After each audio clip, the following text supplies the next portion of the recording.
Constructive Hindu बातें मुस्लिम नहीं करें तो वो चलेगा भी कोई बात शहजाद। चले। केरल के भीतर हिंदू मुस्लिम नहीं चलेगा, कहने की कोशिश कांग्रेस की वही है, साहिल हिंदू मुस्लिम नहीं चलेगा केरल के भीतर। हाँ। साहिल जी, मेरे अपने प्रिय मित्र मोहन जी से तो एक स्पेसिफिक उदाहरण जमात के कांग्रेस को सपोर्ट का और इस्लामिक रिपब्लिक बनाने के ख्वाब का दिया। ये संविधान पॉकेट में लेकर घूमने वाले शरिया को कंडेम नहीं कर पाए। ठीक है, छोड़ देते हैं। वो बोलते हैं हमारे पास मैं कंडेम कर लेता हूँ शहजाद जी। पहले तो तमिलनाडु में जो डीएमके के साथ दूसरों को भ्रष्टाचार के विषय में मोहन जी साहिल जी बहुत समय देते सबको। अरे आपने पूछा तो मैं जवाब दे रहा हूँ। साहिल अच्छा ठीक है साहिल प्लीज साहिल एक एक करके बात रख सकते हैं। मोहन जी साहिल जी के शो पे वो जवाब देना चाह रहे थे, वो भूल गए शायद जमात के ऊपर जवाब देने में। लेकिन मोहन आपको जवाब देना है, याद रखिएगा जमात को लेकर, क्योंकि उनके नेता ने जो बोला है उसको लेकर आपको जवाब देना है। चलिए शहजाद। हाँ, मैं अपनी बात पूरी कर लूं साहिल बहुत क्विकली मैं अपनी बात पूरी कर लूं। साहिल जी, डीएमके के जो साथी है वो दूसरों को तो कम से कम करप्शन का ज्ञान वगैरह ना दे, पर हाँ ये बताए कि सबरीमला गोल्ड लूट जो यूडीएफ के जमाने में शुरू हुआ, 2015 में पहली लूट हुई थी, पहले आपको बता दूं फ्लैग पोल लूट हुआ था। एलडीएफ के तो टीडीबी के जो मेंबर थे देवोसम बोर्ड के, वो तो लेफ्ट के मेंबर जेल गए और दोनों ने मिलकर लूटा भी और बचाया भी। और जो अदूर प्रकाश इनके सांसद और सोनिया गांधी के साथ उन्नी कृष्णन पट्टी जो मेन अक्यूज है, उनके लिंक्स है। अच्छा, और दूसरा आपके तक मुद्दे नहीं, लाइफ मिशन स्कैम बीजेपी ने उठाया, एक्सालॉजिक स्कैम बीजेपी ने उठाया, लेवलिन स्कैम हमने उठाया, एआई कैमरा स्कैम हमने उठाया, स्प्रिंकलर स्कैम हमने उठाया। इन्होंने केवल लेफ्ट की तरफदारी की। तीसरी बात कहना चाहता हूं, इन्होंने बोला एक कॉर्पोरेशन जीते साहिल भाई, एक कॉर्पोरेशन।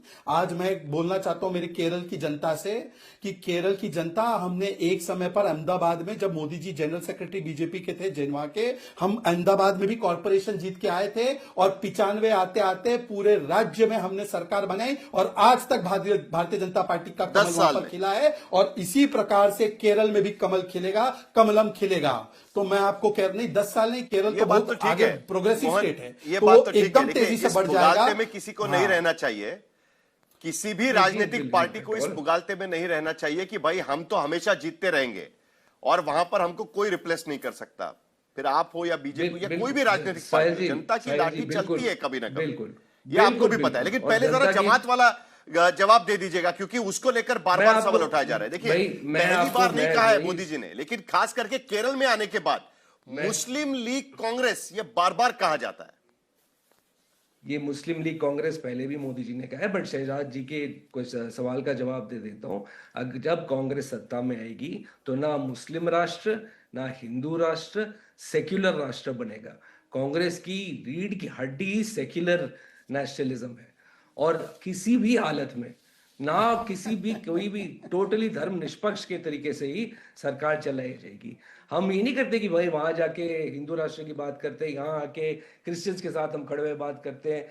क्रिश्चियंस की तरफ पैंडर करने की कोशिश कर रहे हैं ये लोग केरला में, मगर कुछ कर नहीं पा रहे, क्योंकि जहां पे इनकी सरकार चलती है मध्य प्रदेश राजस्थान पे, वहां पे क्रिसमस पे जाके क्रिसमस सेलिब्रेशन में जाके इनके लोग तोड़फोड़ करते हैं। तो ये जो दो पहलू है ना इनके, डबल फेस जो कहते हैं, वो बीजेपी के लिए ही सही रहेगा, वो कांग्रेस नहीं करती। लेकिन एक बार एक क्लैरिफिकेशन मैं आपसे ले लूं, क्योंकि उसको लेकर काफी कंट्रोवर्सी चल रही है। मैंने एके बालन जो है, एक मिनट एके बालन का जो स्टेटमेंट था वो भी मैंने आपको बताया था। जमात के नेता जो कह रहे हैं इस्लामिक रिपब्लिक की जो बात की जा रही थी जमात के नेता से, क्या आप उसका समर्थन करते हैं? क्या आप ये कहेंगे कि भाई इस तरीके का बयानबाजी नहीं होनी चाहिए? कोई हिंदू राष्ट्र की बात करता है तब उसका विरोध किया जाता है, उसी तरीके से भाई मैं आपके शो पे आके इस्लामिक स्टेट की बात करेगा, इस्लामिक रिपब्लिक की बात करेगा, उसका भी निषेध होना चाहिए। साहिल जी 100% होना चाहिए। मैंने बालन जी का स्टेटमेंट नहीं देखा है, बट मैं आपको बता रहा हूं कि अगर ऐसी कोई बात कही है तो उसका मैं 100% विरोध करता हूं। आपके शो पे मैं कह रहा हूं कि उसका 100% ऐसी बातों की कोई जगह नहीं है। किसी एक धर्म के बेसिस पे ये राष्ट्र नहीं चलेगा। नहीं, बोलिए जी। साहिल, मैं आपको बस फैक्ट दे दूं, मैं फैक्ट दे दूं के मुरलीधरन इनसे भी ज्यादा वरिष्ठ नेता है। जैसे हमारे यहाँ राजीव चंद्रशेखर मुझसे ज्यादा वरिष्ठ है, तो के मुरलीधरन इनसे ज्यादा वरिष्ठ है। उन्होंने एडमिट किया केरला में कि हाँ हमने जमात का सपोर्ट लिया है, नीलम्बुर बाईपुल में भी लिया, सुन लीजिए, नीलम्बुर बाईपुल में भी लिया है। और अभी वीडी सतीशन को जब ये इस्लामिक रिपब्लिक स्टेटमेंट पे पूछा तो उन्होंने बोला यार छोड़ दो ना, वो अब सुधर रहे हैं, अपनी बातें सुधार रहे हैं, इनका टाई अप है वेलफेयर पार्टी जो जमात वाली पार्टी है। दूसरी बात ये है स्टेटमेंट एच अंसारी, इनके मंत्री है झारखंड में, जो बोलते हैं शरिया संविधान के ऊपर होगा। और ये है केसी वेणुगोपाल ने बोला पीएफआई पर हम कभी बैन नहीं लगाएंगे। ये इनकी आंख में जोली है, ये सबरीमला में गोल्ड लूट करते हैं और जमात के सामने नतमस्तक होते हैं। वो हमास के सामने, ये जमात के सामने, दोनों मिलकर भारत माता का विरोध करते हैं, नक्सलियों के साथ खड़े हो जाते हैं। इसीलिए देश के टुकड़े टुकड़े करने वाले अगर कोई भी एलिमेंट देखना है, या तो वो कांग्रेस में या तो वो लेफ्ट में है, और वो राष्ट्रवादियों का वहां पे विरोध करते हैं।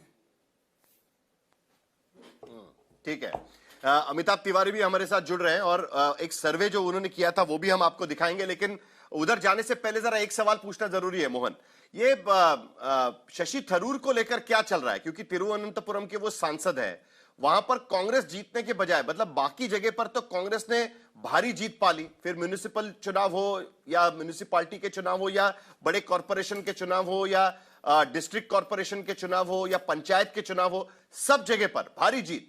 लेकिन तिरुवनंतपुरम में ही जहां पर शशि थरूर वहां के सांसद है, लगातार जीत रहे हैं, वहां पर कांग्रेस ठीक प्रदर्शन नहीं कर पाती। ये भी कुछ मामला हम उसको किसी और नजर से देख सकते हैं क्या? कांग्रेस के भीतर जो गुटबाजी है उसके नजर से हम देखें इसको?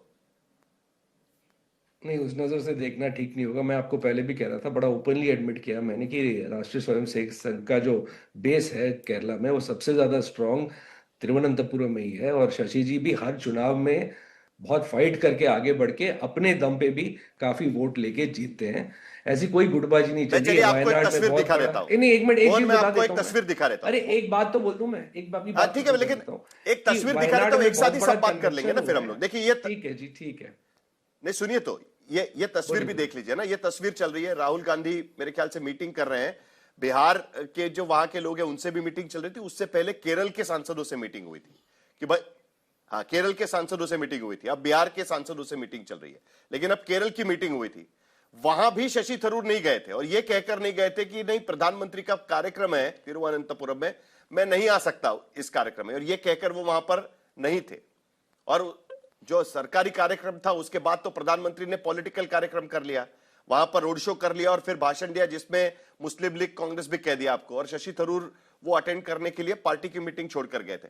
ये सब चीजें है ना जिसके वजह से कहीं ना कहीं लगता है कि भाई कोई गुटबाजी है क्या, कुछ अलग से अंडरस्टैंडिंग चल रही है क्या, ये सब इसीलिए सवाल उठता है मोहन।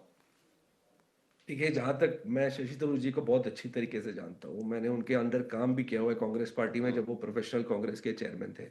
जहां तक मेरी समझ है उनकी आइडियोलॉजी के बारे में, उनके सोच के बारे में, वो किसी भी हालत में भारतीय जनता पार्टी में नहीं जाएंगे, नंबर 1। नंबर 2, वो जब वायनाड का बहुत बड़ा कन्वेंशन हुआ था रिसेंटली, जब सारी बातें हुई थी कि भाई हमने अपने चुनाव की रणनीति के बारे में बात की थी कि इस असेंबली इलेक्शन में कैसे हम पार्टिसिपेट करेंगे, शशि जी पूरा दिन थे वहां थे, पूरे दिन उन्होंने पार्टिसिपेट किया था, अपनी बातें रखी थी। और कोई भी अगर मिसअंडरस्टैंडिंग थी पार्टी के बाकी नेताओं में और शशि जी के बीच में, वो मेरे ख्याल से उसी दिन सॉल्व हो गई थी। उसके बाद वो एक रिस्पॉन्सिबल सांसद है, अगर प्राइम मिनिस्टर आ रहे हैं, चाहे वो हमारे पॉलिटिकल विरोधी हो कि ना हो, उनको लगा कि उस प्रोग्राम में होना जरूरी है और उन्होंने लीडरशिप को ये बात कन्वे कर ली थी। वो कोई गुटबाजी नहीं चल रही और शशि थरूर जी कांग्रेस के साथ ही है और कांग्रेस के लिए कैंपेन भी करेंगे आने वाले इलेक्शन में। ठीक है। क्या शहजाद, क्या आप देख रहे हैं केरल के भीतर शशि थरूर को देख रहे हैं एक तरीके से लीडर के रूप में? आजकल काफी तारीफ वगैरह की जाती है उनकी आपके तरफ से। ऐसा है कि साहिल जी, हमारे भाई मोहन इतने भोले हैं, वो बोलेंगे कर्नाटका में भी डीके और सिद्धरमैया कुछ नहीं चल रहा, राजस्थान में भी गहलोत पायलट का कुछ नहीं चल रहा, हिमाचल में भी प्रतिभा जी और सुक्खू जी के बीच में कुछ नहीं चल रहा। ये वो भी बोलते हैं इनोसेंट है वो। अभी संदीप दीक्षित का IANS पर बयान आया है, थरूर इज इररेलेवेंट। अभी मोहन जी बोल रहे थरूर बहुत स्ट्रांग है। अब किसकी माने? इनका भी रिलेशनशिप स्टेटस बड़ा कंफ्यूजिंग है। पर एक बात मैं आपको बताऊं, जब थरूर जी ने LK आडवाणी को हैप्पी बर्थडे बोला था था तो फतवा जारी हुआ था कांग्रेस पार्टी की तरफ से, और केपीसीसी मतलब केरल प्रदेश कांग्रेस कमेटी ने बोला अब ये थरूर जी को हम पार्टी के प्रोग्राम में ही नहीं बुलाएंगे, ये क्योंकि हैप्पी बर्थडे कैसे बोल दिया एलके आडवाणी जी को। दूसरी बात मैं आपको बता दूं, देखिए अभी ये जो हमारे कुमार मंगलम साहब है, मुझे पता नहीं, जब मलयालम लैंग्वेज बिल लाया केरल की सरकार ने तो इनके डीके शिवकुमार सिद्धरमैया पता है क्या बोलते हैं, Malayalam should not be put in Kerala, और बोलते हैं कासरगोड डिस्ट्रिक्ट जो है केरला का वो कर्नाटका का है। अब मैं स्पेसिफिकली जानना चाहता हूं मोहर कुमार मंगलम जी से कि कासरगोड केरला का है कर्नाटका का है, ये देखो ये स्टेटमेंट है मेरे पास। और ये अगर कांग्रेस सरकार में आ गई ना तो ये सबको बोलेगी चर्च मत जाओ, ये बोलेगी मंदिर मत जाओ, शहजाद आपकी क्या भूमिका है बता दीजिएगा। एजेंडे पे चलेगी। नहीं चलिए मैं उनको सवाल पूछूंगा, लेकिन आपकी भूमिका भी बता दीजिएगा। बेलगाम को लेकर भी आपकी क्या भूमिका है? बेलगावी महाराष्ट्र में होना चाहिए या कर्नाटक में होना चाहिए? अलग अलग राज्यों के अलग अलग मुद्दे होते हैं। बीजेपी की अधिकृत भूमिका क्या है उस बात को लेकर? कासरगोड कर्नाटक में होना चाहिए कि केरल में होना चाहिए? बेलगावी कर्नाटक में होना चाहिए कि महाराष्ट्र में होना चाहिए? बहुत अच्छी बात है, बहुत अच्छी बात है। मेरे मानने नहीं मानने से कुछ नहीं होता। ये स्टेटमेंट सीएम कर्नाटका का है भाई, कर्नाटका सीएम बोलते कासरगोड हमारा है, तो मेरी क्या हैसियत है कि मैं बेलगावी को उसका बताऊं, ये चलिए ठीक है, हम जरा सर्वे पर आ जाते हैं। बना दो किसी राज्य का, तब मैं बताऊं। शहजाद मैं समझ सकता हूं, देखिए दो राज्यों के भीतर के बीच में जब किसी भी तरीके से इस तरीके की बयानबाजी होती है तो बड़ी दिक्कत हो जाती है, खास करके नेशनल पार्टीज के लिए बड़ी दिक्कत हो जाती है। तो नेशनल पार्टीज के लिए काफी दिक्कत हो जाती है। जो दिक्कत आपकी है वही कांग्रेस की भी है ना। कासरगोड क्या कर्नाटका का है? मेरी कोई दिक्कत नहीं है, मैं कांग्रेस का अधिकृत स्टैंड जानना चाहता हूं। चलिए ठीक कासरगोड है, जरा हम लोग जहां तक मैंने मैप देखा है कासरगोड, मोहन कुमार मंगलम बता दीजिए। नहीं मैं उनके सवाल का जवाब दे रहा हूं भाई, मैं बहुत छोटा आदमी हूं, वो बड़े बड़े नेताओं चलिए जल्दी, क्योंकि मुझे सर्वे भी लेना है। चलिए हाँ आप सर्वे बात कर लीजिए, मैं बता देता हूँ, उनका जवाब देता हूँ। कासरगोड जहां तक मुझे पता है केरला में ही है।